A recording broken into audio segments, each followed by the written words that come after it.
Group, Mr. Farage. Good morning.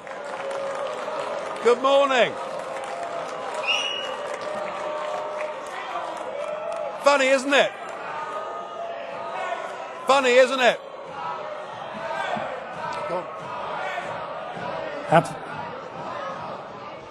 Thank you very much for that very warm welcome. How things have changed. Just a second, Mr. Farage. Ladies and gentlemen, one major quality of democracy is that you listen to those, even if you don't share their opinion. Well, thank you, Mr. Schulz. Isn't it funny? You know, when I came here 17 years ago, and I said that I wanted to lead a campaign to get Britain to leave the European Union, you all laughed at me. Well, I have to say, you're not laughing now, are you? And the reason you're so upset, the reason you're so angry, has been perfectly clear from all the angry exchanges this morning. You, as a political project, are in denial. You're in denial that your currency is failing. You're in denial. Well, just look at the Mediterranean. No. As a policy to impose poverty on Greece and the rest of the Mediterranean, you've done very well. And you're in denial over Mrs. Merkel's call last year for as many people as possible to cross the Mediterranean into the European Union has led to massive divisions between countries and within countries. But the biggest problem you've got, and the main reason the United Kingdom voted the way that it did, is you have, by stealth, by deception, without ever telling the truth to the British or the rest of the peoples of Europe, you have imposed upon them a political union. You've imposed upon them a political union. And when the people in 2005 in the Netherlands and France voted against that political union, when they rejected the Constitution, you simply ignored them and brought the Lisbon Treaty in through the back door.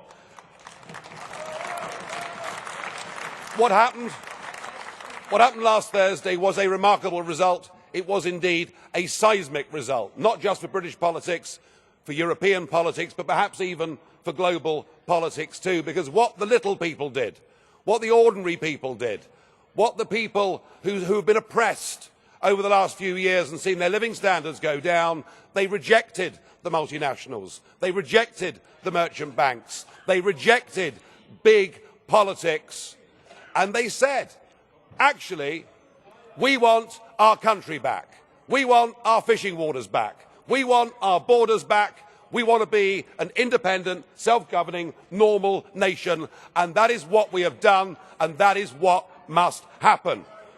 And in doing so, we now offer a beacon of hope to Democrats across the rest of the European continent. I'll make one prediction this morning. The United Kingdom will not be the last member state to leave the European Union. So the question is, what do we do next? Now, it is up to the British government to invoke Article 50. And I have to say that I don't think we should spend too long in doing it. I totally agree, Mr. Juncker, that the British people have voted. We need to make sure that it happens. But what I would like to see is a grown-up and sensible attitude to how we negotiate a different relationship. Now I know that virtually none of you have ever done a proper job in your lives, or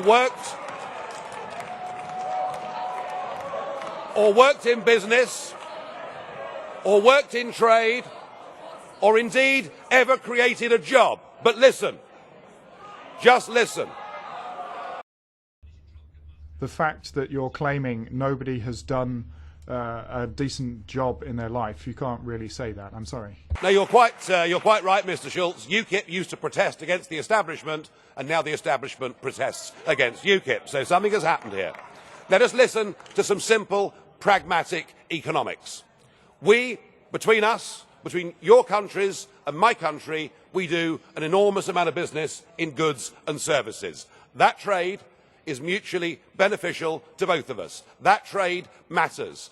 If you were to decide to cut off your noses, to spite your faces, and to reject any idea of a sensible trade deal, the consequences would be far worse for you than it would be for us.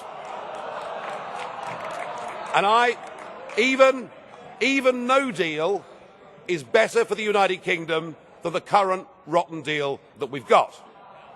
But if we were to move to a position where tariffs were reintroduced on products like motor cars, then hundreds of thousands of German workers would risk losing their jobs. So why don't we just be pragmatic, sensible, grown up, realistic, and let's cut between us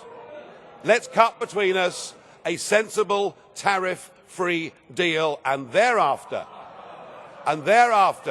recognise that the United Kingdom will be your friend, that we will trade with you, we will cooperate with you, we will be your best friends in the world. But do that, do it sensibly, and allow us to go off and pursue our global ambitions and future. Thank you.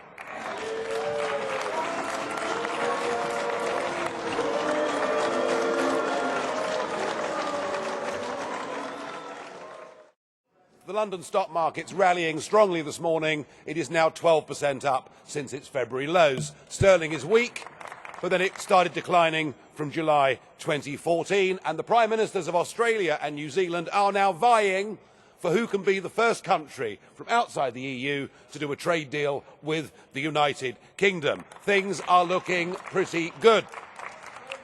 The only upheaval is political upheaval, where we've seen a Prime Minister resign, and indeed the British Commissioner, Lord Hill, resign. They've both done so, I think, for the right reasons. You never know, we may be getting rid of a Labour Party leader as well. But upheavals in politics can actually be a very healthy and a very good thing. And I got into politics because our political class in Britain led us towards a European political project. So if that result last week sweeps a few of them away, so be it. But I am looking forward next year to celebrating our Independence Day on June the 23rd.